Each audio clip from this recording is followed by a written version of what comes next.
I am 43 years old, currently 21 weeks pregnant, also a toddler, dog mom, and I run a business. I wanted to share with you some insights as far as my experience with pregnancy goes. So I had a successful pregnancy after doing a couple of rounds of IVF for my first pregnancy. And now for round two, I feel like a seasoned vet. A lot of my friends come to me with questions about navigating pregnancy. I take a holistic approach when it comes to these things.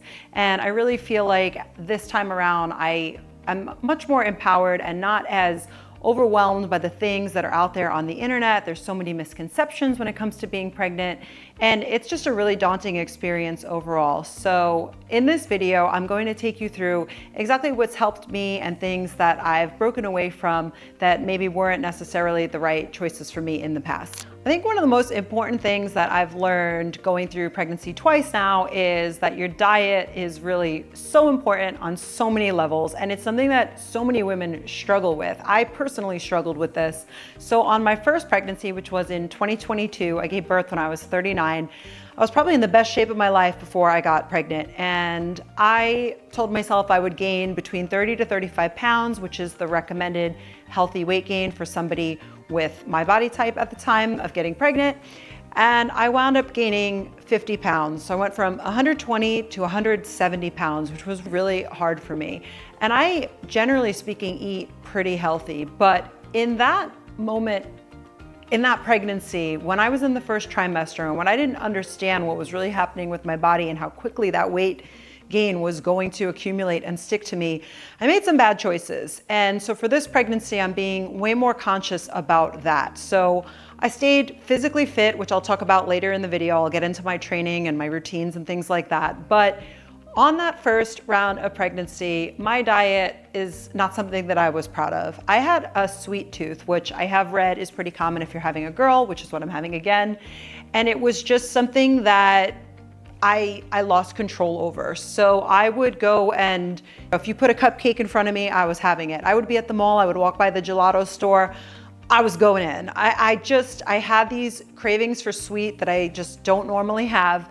And I think that a lot of my excessive weight gain came from that sweet tooth. So with regard to diet, I think that it's really important that you don't fall into this societal pressure or comfort talk that I hear people, oh, you're eating for two. It's okay, you're eating for the baby.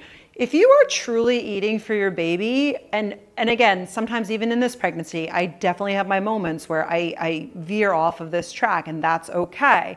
But overall, you want to have a plan or a program where you are thinking about the nutrients that you're putting in your body. You have to stay focused on protein. If you start carb loading, which again, guilty, I love a good bagel moment in pregnancy, it will accumulate weight on you pretty fast. And it's not a time where you can recover from that, right? So maybe if you're on vacation and you gain 5 pounds, you can go back home and really clean up your diet. Your body doesn't follow logical patterns in pregnancy. So you might eat super clean and still find yourself getting on the scale and gaining weight because your organs are growing, your body's holding on to water. One thing I learned about the second time around, because I felt I was gaining weight pretty rapidly with this pregnancy, even though I was being more disciplined, is that your body will expand faster. The organs, this time, it's like the light bulb goes off. Oh, hey, she's pregnant. We're gonna make her uterus and everything just expand a lot faster. So I was gaining way more weight in the first trimester than I was hoping for, but apparently that's a pretty normal, healthy thing in a second pregnancy. So back to diet. So what I'm trying to adhere to with this pregnancy, hoping to avoid that 50-pound gain, staying within the 30 to 35 healthy range is the goal here. I basically map out my meals, right? So I knew on Saturday I was going to a party, and I knew that it was going to be some good food that I was going to really enjoy. It was a fixed menu. So I said to myself, okay, I'm going to start my day in the gym. I'm gonna eat super clean, and I'm gonna have, what I think are really good pregnancy foods. Eggs are a superfood in pregnancy. So I try to incorporate eggs into my diet almost every day of the week. So hopefully you like eggs. I love eggs. So that's a pretty easy one for me to start the day off with. And then I build sort of a meal plan around that. I know if I really wanted to get dialed in. I could be counting macros and things that I used to do before I was pregnant, but I find that that's hard when you're going out to dinners and you don't really know what the restaurant, what the portion sizes and things are. But I do keep a list of what I eat throughout the day so that I can stay within a certain estimated calorie range. The truth of the matter is, from what I've read, you're really only supposed to have 300 extra calories a day when you're pregnant. So this notion of, I can eat whatever I want. I see girls on Instagram and some of them are being funny, some of them are being serious.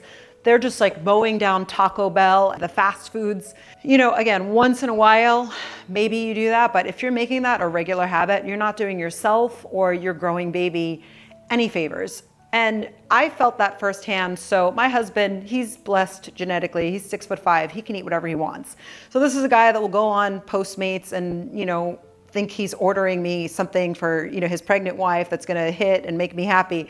And it's food that I wouldn't order for myself, right? So the other day, a Chick-fil-A delivery shows up here, and I haven't had Chick-fil-A since 2022. I used to love Chick-fil-A, and then I dived into their menu and their ingredients, and it was just something that I no longer felt comfortable eating. But I am pregnant, I was hungry, and a spicy chicken sandwich showed up at my door in my face, and I ate the sandwich, and I said, okay, JoAnna, once in a while, it's not gonna hurt you. Guess what? It actually hurt me. So I had this swelling on the right side of my leg, and it was very unusual for me. And I've read about all these different conditions that can happen in pregnancy, especially when you're not careful with your diet. There's gestational diabetes, and you know, people have issues with their blood pressure and things like that. So there's a million reasons to keep your diet clean during pregnancy. But I went and I ate the spicy chicken sandwich, and it turns out I may have done a couple of other things that same week that exacerbated this situation. I was doing a lot of walking. It was hot here. I was dehydrated. I think I landed funny when I was playing pickleball. And so all of these things caused some bruising and swelling in just my right leg. So now I go down the rabbit hole and I'm looking on ChatGPT. I'm trying to figure out this swelling. Was it the salty food? What was it? So I tell ChatGPT about my week. And sure enough, ChatGPT confirms that the Chick-fil-A sandwich was in fact pretty bad. It has about 1,600 to 1,700 grams of sodium in one sandwich. So that could definitely have contributed to my swelling. You are probably supposed to have about 2,300 grams of sodium for the whole day. I had that entire sodium count in one sandwich. So that for me is a no more. It's not happening again. Thankfully, I went and got my leg checked out, went for an ultrasound. I had to rule out that it wasn't a blood clot, which was a really scary thing. And it was just probably all of those things that I mentioned earlier, but it was enough to really wake me up into being more conscious about what I'm putting in my body. So my advice to you is, yes, if you're at a party and there's a special occasion, or every once in a while you're just craving it, go for it. But if you make these regular habits, you are going to see that excessive weight gain that I saw in my first pregnancy. And it's just not good for you or your baby. So why do that? It's just not worth it, in my opinion. So dialing it back into what I would recommend eating and what my typical day of eating looks like. I love eggs in the morning, as I mentioned. I am a sucker for a bagel. What I have been doing is cutting down from, say, having a whole bagel to only a half a bagel. So I just get that fix. I put some carbs in my body because there's nothing wrong with having some carbs when you're pregnant. But I really kind of take that into consideration that I'm having that with my breakfast. I've usually worked out already at this point. Another thing that is a non-negotiable for me is a great cup of coffee. So I know in pregnancy, they recommend that you're only supposed to have 200 milligrams of caffeine a day. I had a few experiences where I went somewhere and ordered a coffee that wasn't that good. If I'm only having one cup a day, I want it to be a good one. So I have my go-to places that I go for that, and I start my day with a good cup of coffee. So that's a non-negotiable for me. But I think as long as you stay within that 200 milligram limit and you're not drinking Coca-Colas and any kind of bad caffeine, it's probably okay. I've done that for both of my pregnancies and things are good. Moving on to lunch and snacks, I really love the idea of yogurt. I also, again, I try to stay protein focused, so I try to work fish, chicken, steak. I am coming up low in iron, so definitely if you can get that red meat, grass-fed meat, I think it's great. Burgers have been something that I really enjoy during pregnancy. And so sometimes maybe I'll just have like half of the bread count there because I've already had my bread fixed with breakfast. So I think it's all about just balancing these things out, which is why I like to write down what I'm eating throughout the day. I just put in a little note on my iPhone, so I'm kind of keeping track. And I find that on the days when I go over, when I'm just eating too many things and the snacks are kind of, the proportions aren't, the protein isn't as high as it should be, and I'm getting into more breads and desserts, then I can really see the weight gain translate on the scale the next day. So some other foods that I really love, I'll make sweet potatoes at home. I'll make ground beef. I'll probably share some of these recipes soon. I've been doing my egg scrambles boosted with cottage cheese. There's a brand that I really like called Good Culture, and everyone that I make these eggs for, they actually really like the eggs better with the cottage cheese than without. You could hit like 25 grams of protein right there. So these are all just kind of little hacks that I use to feel good about the food that I'm eating. I find the foods that I love and I try to keep them in my house, and I try to limit snacks, which can be really hard. I have a toddler, I have a husband, so there's always temptation in my house, but I try to keep the majority of the things in here pretty clean so that when I'm walking around with those pregnancy cravings, I can grab something that's better for me and the baby versus anything processed or just junky food. So obviously diet is really important, but I am also especially interested in keeping my body in top shape while I am pregnant, because this just translates to healthier outcomes for mom, for baby, for delivery. So I think more and more people are opening up to this idea rather than shaming people for working out, which I felt a little bit of with my first pregnancy. I think some people would see me posting videos in the gym and they would say, take it easy, don't push yourself too hard. What we are seeing more of, or what I'm seeing more of, maybe it's just my algorithm feeding it to me, is that stronger moms have stronger babies, have better outcomes overall. So I want to take you through my wellness routines, what supplements I'm taking. I get asked about my prenatals a lot. I've also had to make a lot of changes. There were products that I really loved that I would post videos about because I was so passionate on how they would make me feel. And now there are some ingredients that I think when you're doing your research, hopefully you are, and if you're on this page, you probably are doing research like I am. When you are taking supplements, there are some that might be fine for you, and there are a lot of things that are just unknown. So I've been on this pregnancy asking ChatGPT a lot of questions that I wouldn't want to bother my doctor for, or I just go straight to the GPT for things that I don't want to spend hours on the internet researching. And what you'll find is that there just might be an ingredient that is just, again, an unknown. So it might be okay, it might not. So I will break down what I've kind of phased out and what I'm really into now. I'm sticking with supplements that are doctor approved, that have been studied by specifically OBGYNs that develop products. And I've used some in my first pregnancy that I wasn't that fond of. I have some that I really like now. So let's get into that. So I think almost every pregnant woman is on some kind of prenatal, and there's a ton of prenatals out there. I tried Ritual with my first pregnancy. I wasn't the biggest fan of Ritual. I know in pregnancy you're supposed to have omegas. I found that their vitamins just really had this like fishy, gross, especially in the first trimester. I know you feel me if you're in the first trimester. Certain things are just gonna gross you out.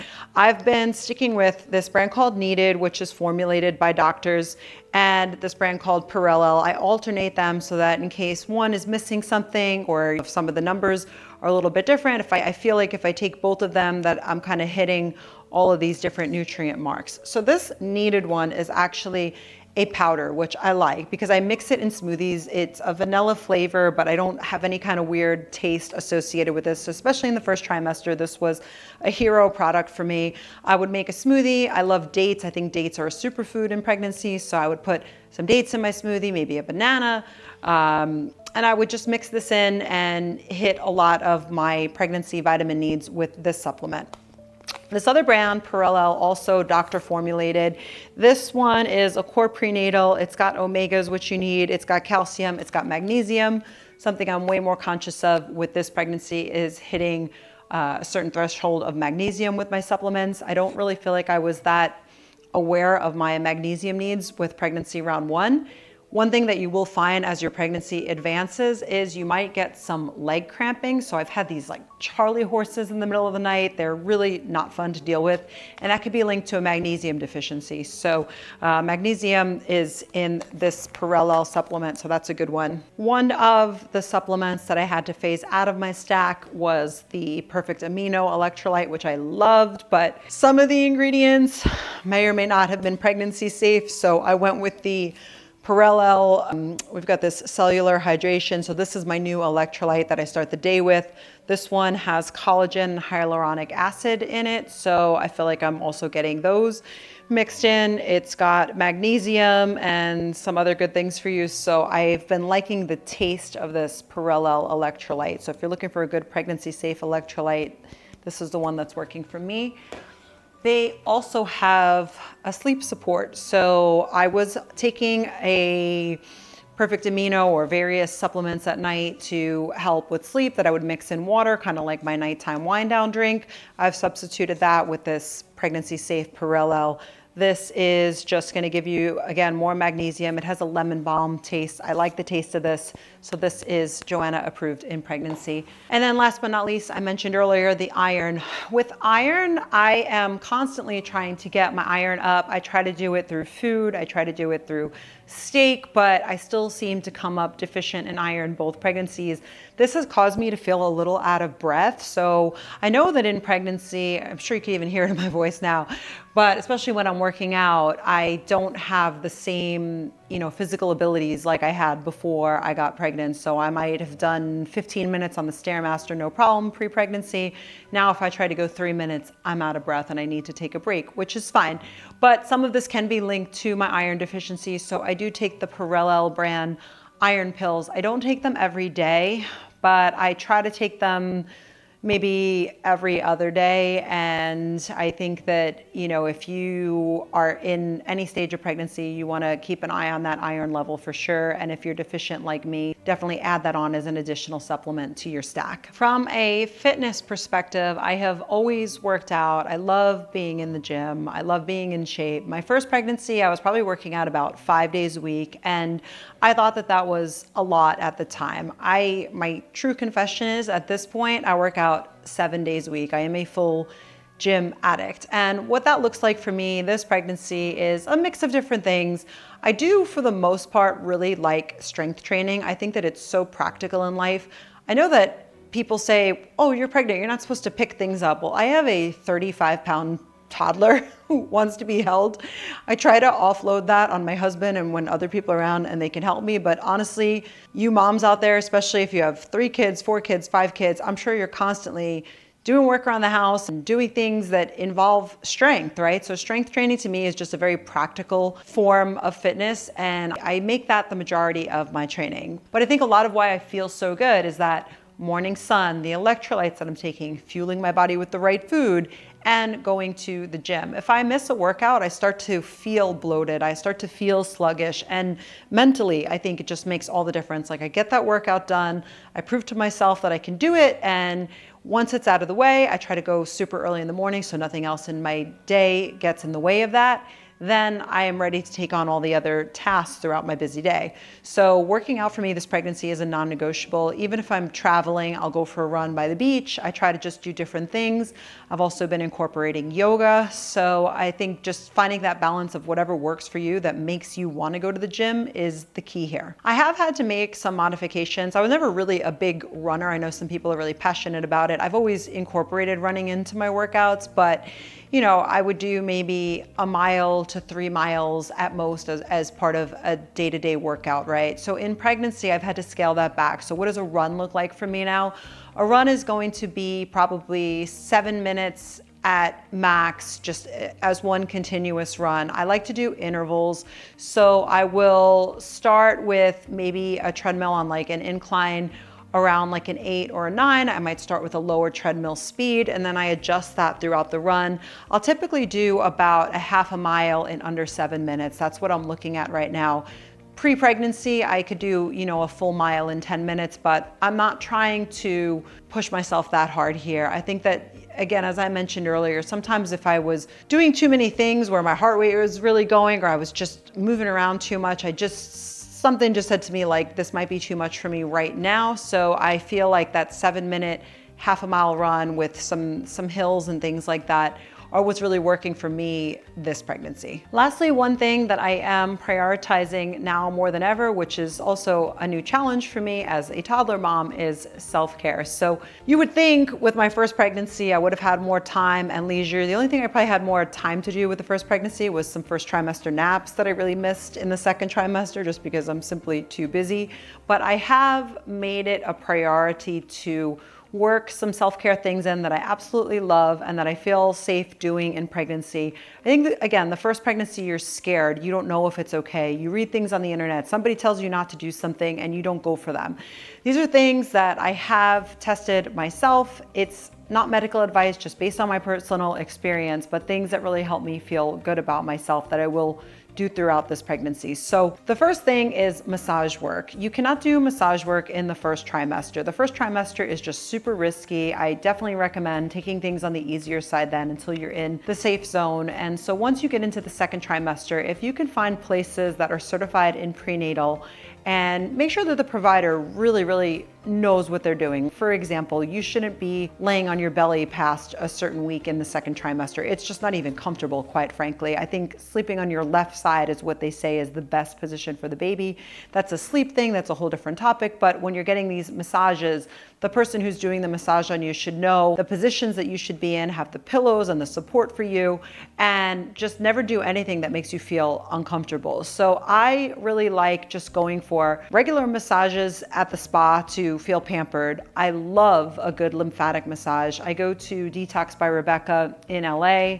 They are all certified in prenatal. And I think that that will really help you with your blood flow, with some extra bloating. It's just something that I feel so much better after I do. So I try to do that at least once a month, a good lymphatic massage. I think especially towards the end of pregnancy, I may even increase that, because if I recall with my last pregnancy, by around week 35, 36, 37, you start to feel some more bloating. And the only way to just kind of help with that is to get some of that water weight out. I have also been using compression socks this pregnancy. I can link the ones that I found on Amazon that my doctor recommended. They are going to help you with blood flow. I have a trip coming up to New York. I've never worn compression socks in the past, but I am going to make sure to wear them on the plane, walk around quite a bit on the plane. Again, it's all about the blood flow, especially after that scare that I had where my leg started swelling. So the massage work, the compression socks, these are things that I'm a big fan of. I also see a prenatal chiropractor, and I think that this becomes especially valuable as you are preparing for labor. So I will see him more. He's fantastic. His name is Dr. Berlin. He does podcasts and he's just a great resource for pregnancy all around. But once you get into week 36, 37, 38, when you want to prepare your body for labor, there's all sorts of things that I did. I'll cover that in a whole separate video. The last thing for me that's been a game changer this pregnancy that I didn't do the first time around is I am tracking my sleep. I got an Oura ring right before I got pregnant, and it's become so important to me. So it's pretty crazy. This ring is actually really valuable during pregnancy because it also can track your pregnancy. So every time I log in, it shows me exactly what day I'm on, what I'm 21 weeks and 3 days right now. It checks your resting heart rate. It notices if there's any, it might tell me like, hey, your body is showing signs of fatigue. You might need some extra rest. Your body's showing signs of strain. Maybe you're getting sick. So I think that the ring provides a lot of valuable insights beyond just sleep. But as far as sleep goes, I am an addict. I wake up in the morning and check my sleep score the way I brush my teeth.